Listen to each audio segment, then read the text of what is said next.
नमस्कार मित्रों, कक्षा 12 हिंदी व्याकरण के चैप्टर नंबर 3 शब्द शक्ति में शब्द शक्ति की कक्षा के अध्ययन में आप सबका स्वागत है। शब्द शक्ति शब्द का अभिव्यंजक अर्थ देने वाली शक्ति। कौन सा अर्थ? अभिव्यंजक अर्थ। समझते हैं। शब्दार्थ संबंध शक्ति अर्थात शब्द एवं बोध्य अर्थ के संबंध को शब्द शक्ति कहते हैं। बोध्य अर्थ के संबंध को शब्द शक्ति कहते हैं। परिभाषा: वाक्य में प्रयुक्त शब्दों का अर्थ जानने के लिए बुद्धि द्वारा जिस शक्ति का प्रयोग किया जाता है उसे शब्द शक्ति या शब्दवृत्ति कहते हैं। आचार्यों ने शब्द 3 प्रकार के माने हैं: वाचक शब्द, लक्षक शब्द और व्यंजक शब्द। सबसे पहले हम वाचक शब्द को पढ़ते हैं, समझते हैं। वाचक शब्द जिस शब्द से अपना सांकेतिक अर्थ ही प्राप्त हो, अर्थात जो शब्द अपना बस केवल सांकेतिक अर्थ देता है उसे वाचक शब्द कहा जाता है। ठीक है। वाचक शब्द अर्थात जो अपना मात्र बस केवल सांकेतिक अर्थ देता हो उसे क्या कहा जाता है? वाचक शब्द कहा जाता है। वाचक शब्द से व्यक्त अर्थ को वाच्यार्थ, मुख्यार्थ, संकेतार्थ या अभिधेयार्थ कहा जाता है। लक्षक शब्द वाच्यार्थ का बोध हो जाने पर, जब हमें कोई शब्द या वाक्य दिया हुआ है उसमें से जब उसके वाच्यार्थ का बोध हो जाने पर, जब किसी शब्द का सादृश्य से इतर या अन्य मुख्यार्थ से संबंध कोई अन्य अर्थ ग्रहण किया जाता है। अर्थात वाच्यार्थ का अर्थबोध तो वह शब्द हमें करा रहा है, लेकिन उसी के समान अन्य किसी अर्थ को वह ग्रहण कराता है। ग्रहण कराने वाला जो शब्द है वो शब्द लक्षक शब्द कहलाता है। ठीक है। लक्षक शब्द के अर्थ को लक्ष्यार्थ कहा जाता है। व्यंजक शब्द किसी शब्द के मुख्यार्थ बोध होने पर और लक्ष्यार्थ अथवा मुख्यार्थ के पश्चात किसी चमत्कारपूर्ण अर्थ को ग्रहण किया जाता है, तब उस शब्द की व्यंजक शब्द कहलाता है। तब उस शब्द को क्या कहा जाता है? व्यंजक शब्द कहा जाता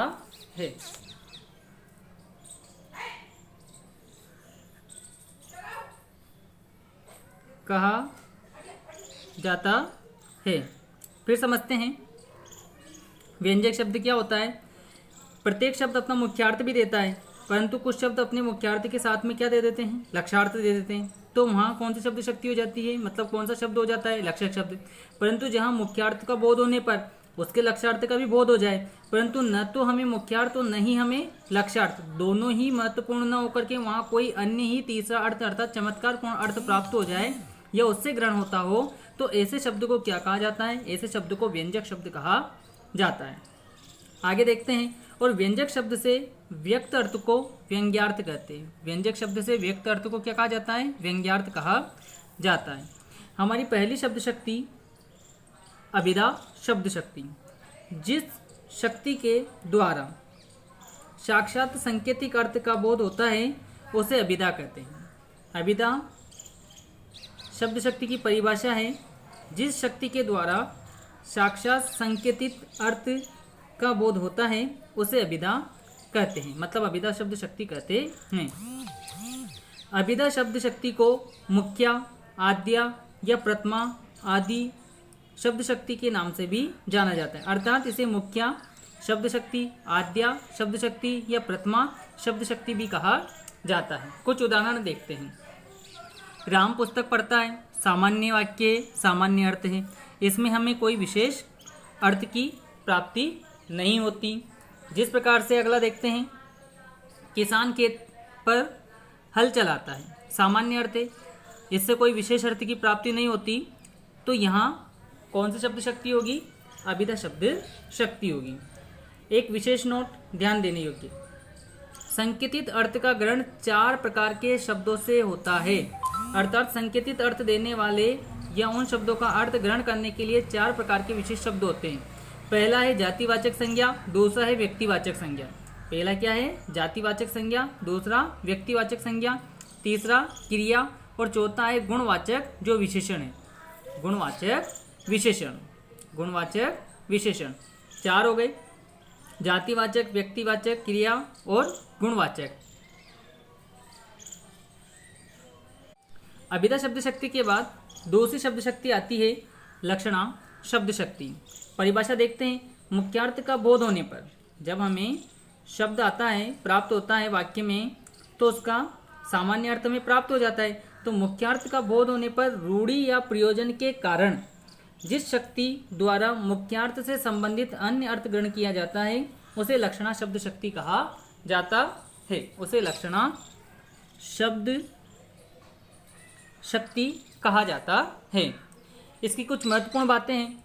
यहाँ मुख्यार्थ का बोध तो हो गई, क्योंकि प्रत्येक जो वाक्य है या प्रत्येक जो शब्द है वो अपना मुख्य अर्थ तो देता ही है, तो उसका बोध होगा ही सही। अगला, लक्ष्यार्थ या मुख्यार्थ से संबंधित होता है। जो लक्ष्यार्थ है वो किससे संबंधित होगा, मुख्यार्थ से संबंधित होगा। लक्ष्यार्थ के मूल में रूढ़ि या प्रयोजन होना, लक्ष्यार्थ के मूल में उसके अंदर क्या होगा, रूढ़ि होगा या प्रयोजन होगा। रूढ़ि क्या होता है, रूढ़ि को देखते हैं। रूढ़ि का मतलब होता है प्रसिद्धि। रूढ़ि का अर्थ क्या होता है, प्रसिद्धि, अर्थात जो श्रुतियों से निरंतर चली आ रही है उस प्रसिद्धि को क्या कहा जाता है, रूढ़ि कहा जाता है। प्रयोजन, प्रयोजन का मतलब होता है विशेष अर्थ के लिए या विशेष अर्थ की प्राप्ति के लिए जो प्रयोग किया जाता है। विशेष अर्थ की प्राप्ति के लिए जो प्रयोग किया जाता है उसे प्रयोजन कहा जाता है। और जो रूढ़ि है वो सनातन है, अर्थात वो निरंतर चली आ रही है और प्रसिद्धि प्राप्त है। आगे देखते हैं हम उदाहरण के रूप में, वह लड़का शेर है। शेर का मतलब हम समझते हैं कि जंगल का राजा शेर होता है, वह अपनी बहादुरी के कारण जाना जाता है। परंतु यहाँ पर क्या कहा गया कि वह लड़का शेर है। इसका मतलब ये नहीं हुआ कि लड़का क्या है, शेर, परंतु ये समझ में आता है कि लड़का क्या है, शेर की तरह बहादुर है। तो इस प्रकार से यहाँ पर रूढ़िवादी प्रयोजना होगी। आगे फिर देखते हैं, मेरा घर सड़क पर है। मेरा घर सड़क पर है, ये तो पता चलता है कि मेरा घर कहाँ है, सड़क पर है। परंतु सड़क पर होना कोई सड़क पर होना अर्थात सड़क के ऊपर वह स्थित नहीं, क्योंकि जो मकान होगा, जो घर होगा, वह सड़क के किनारे पर स्थित होगा। अर्थात यहाँ पर क्या किया गया, प्रयोजन किया गया, विशेष अर्थ को समझाया गया है। आगे देखते हैं, निकम में रहकर मनुष्य की चिंतन शक्ति थक गई है। यहाँ लक्षणा शब्द शक्ति है, क्योंकि कुछ मनुष्य काम न करते हैं और वह मनुष्य क्या रहते हैं, निकम में रहते हैं। तो उनको देख करके, उनके लक्षणों को देख करके, उनके गुणों को देख करके, उनको उनके मन की शक्ति को देख करके कहा जाता है कि इन मनुष्यों की चिंतन शक्ति जो थी वह क्या हो चुकी है, थक चुकी है। अतः तीनों वाक्यों को हम फिर से ध्यान से देखते हैं। यहाँ उसके बहादुरी, उसका गुण बताया गया, सड़क पर स्थित है, वो सड़क के किनारे जो स्थित है वो बताया गया। यहाँ मनुष्य के गुणों के बाद जब लक्षण, लक्षण जो शब्द है वो लक्षण, और लक्षण का मतलब होता है गुण, गुण विशेष के लिए प्रयोग किया जाता है, तो वहाँ पर कौन सी शब्द शक्ति होती है, लक्षणा शब्द शक्ति होती है। आगे देखते हैं, लक्षणा शब्द शक्ति के दो भेद होते हैं, रूढ़ि लक्षणा, प्रयोजनवती लक्षणा। व्यंजना शब्द शक्ति जो तीसरी शब्द शक्ति है, जहाँ किसी शब्द का सामान्य या अमुख्य अर्थ नहीं निकलता, अर्थात न तो सामान्य जो मुख्यार्थ है वह प्राप्त हो और न ही जो लक्ष्यार्थ है वह प्राप्त हो, कोई अन्य विशेष अन्य अर्थ की प्राप्ति होती है, मतलब निकलता है, वहाँ व्यंजना शब्द शक्ति होती है, वहाँ व्यंजना शब्द शक्ति होती है। जैसे संध्या काल के 6 बज गए हैं, प्राकृति सुषमा में कमल तो कमल है, पिरजा वो जोड़ी जुड़े क्यों न सने गंभीर को घटी, ये वश बानुजा वे हलदर के तीर।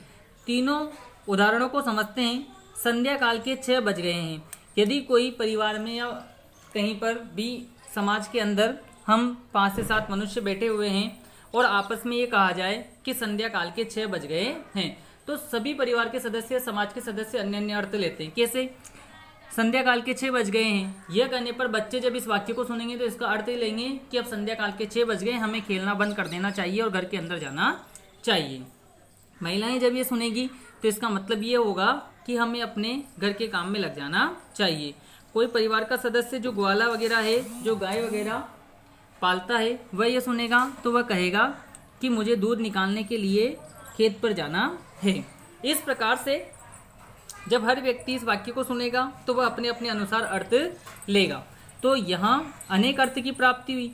प्राकृतिक सूक्ष्म में कमल तो कमल है, यहाँ हमें कमल कमल दो जो शब्द प्राप्त हो रहे हैं, उन्हें एक कमल का अर्थ तो पुष्प होता है, परंतु दूसरा जो कमल है उसका अर्थ होता है प्राकृतिक सुंदरता, अर्थात वह अपनी प्राकृतिक सुंदरता के लिए क्या है, अत्यंत सराहनीय है। आगे कहा, पिरजा वो जोरी जुरे क्यों न सने गंभीर कोदटी, ये वृष भानुजा। वृष भानुजा के 2 अर्थ होते हैं और हलधर के भी 2 अर्थ होते हैं। एक हल को धारण करने वाला किसान होता है और एक हल को धारण करने वाला जो बलराम है उनको कहा जाता है। इसी प्रकार से एक वृष भानुजा, वृष भा अनुजा। वृषभ अनुजा का अर्थ होता है, वृषभ का मतलब बैल, अनुजा का मतलब पुत्री या उससे छोटी अर्थात गाय, और एक वृष भानुजा जो राधा थी उसके लिए मतलब प्राप्त होता है। तो इस प्रकार से प्रत्येक शब्द के 2-2 अर्थ आ रहे। तो जब 2-2 अर्थ आ रहे हैं तो उनके लिए यहाँ इस वाक्य का 2 अर्थों में प्रयुक्त होगा। तो ऐसे वाक्य जब अपने अर्थ के साथ साथ वह अपने मुख्यार्थ के साथ साथ अन्य अर्थ का भी बोध कराते हैं। हमने पहले ही समझा है यहाँ पर कि जहाँ किसी शब्द का सामान्य या मुख्य अर्थ नहीं निकलता, अर्थात इसका वह अर्थ नहीं निकल रहा, कोई विशेष ही अन्य अर्थ प्राप्त होता है, तो वहाँ पर कौन सी शब्द शक्ति होती है? व्यंजना शब्द शक्ति होती है। 2 महत्वपूर्ण बातों को भी देखते हैं। व्यंजना शब्द शक्ति में इसे हम विशेष मान सकते हैं। श्लेष अलंकार के जितने भी उदाहरण हैं,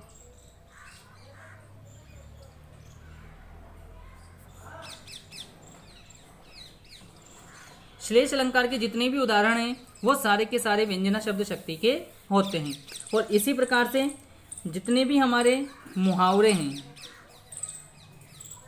जो हम वाक्य में मुहावरों का प्रयोग करते हैं, वो सारे के सारे मुहावरे वाले वाक्य कौन से होंगे? लक्षणा शब्द शक्ति के होंगे। आगे देखते हैं कुछ प्रश्न जो जिस प्रकार से प्रश्न पूछे जाते हैं बोर्ड परीक्षा में, वह हमसे किसी भी प्रकार की 2 शब्द शक्तियों में आपस में अंतर पूछ सकता है। तो वहाँ हमें परिभाषा देकर के और उदाहरण देना पड़ेगा और उस उदाहरण को समझाना भी पड़ेगा। व्यंजना शब्द शक्ति की परिभाषा उदाहरण लिखिए, इस प्रकार से भी वो हमें प्रश्न दे सकता है, क्योंकि 2 अभी शब्द शक्तियों का देना मतलब 1 + 1, क्योंकि इसका अंक भार जो है, इस इकाई का जो अंक भार है वह अंक भार कितना है? 2 है। और 2 का मतलब यहाँ पर जो प्रश्न पूछे जाएंगे 1 + 1 में पूछे जाएंगे। तो इस प्रकार से वह हमें 2 दे सकता है, या व्यंजना शब्द शक्ति देकर के एक बार वह परिभाषा और सोदाहरण व स्पष्टीकरण पूछ सकता है। तो परिभाषा का 1 हो जाएगा और उदाहरण द्वारा उसे समझाना 1 अंक का हो जाएगा, 1 + 1 = 2 हो जाएगा। या इस प्रकार से प्रश्न पूछ सकता है कि निम्नलिखित वाक्यों में शब्द शक्ति बताइए वह परिभाषा दीजिए। पहला जो है वो क्या हो जाएगा? शब्द शक्ति बताने का 1 अंक हो जाएगा। दूसरा जो शब्द शक्ति बताई गई है उसकी हमें क्या देनी है? परिभाषा देनी है। तो इस प्रकार से वो हमसे 2 प्रश्न पूछ सकता है। आपके लिए यहाँ कमेंट बॉक्स में उत्तर देने के लिए 3 प्रश्न मेरे द्वारा चुने गए हैं। आशा करता हूँ कि आपको समझ में आया होगा, अतः इसीलिए इन प्रश्नों का उत्तर आप आसानी से दे सकेंगे। पहला प्रश्न, चमेली का पुष्प श्वेत वर्ण का सुगंधित पुष्प है, बलिहारी नृपकोप की गुण बिन बूंद न देही, मेवाड़ साहसी है। जिस हिसाब से हमने समझा है प्रत्येक शब्द को, प्रत्येक बात को, तो उस अनुसार आप इन तीनों प्रश्नों के आसानी से उत्तर कमेंट बॉक्स में दे सकते हैं। और एक बार फिर हमसे इस छोटे से टॉपिक को समझ लेते हैं।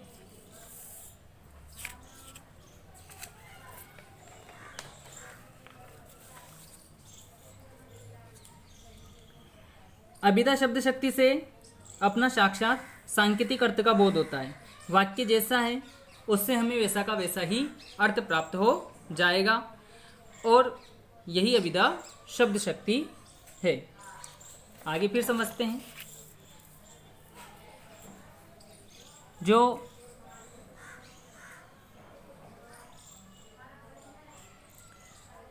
लक्षणा शब्द शक्ति है,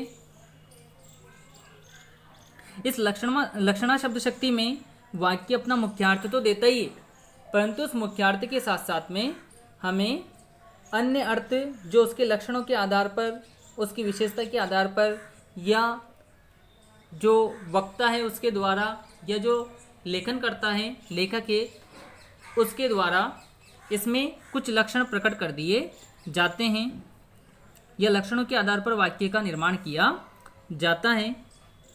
जैसे मोहन तो गाय है, इस प्रकार का वाक्य, या भारत जाग उठा।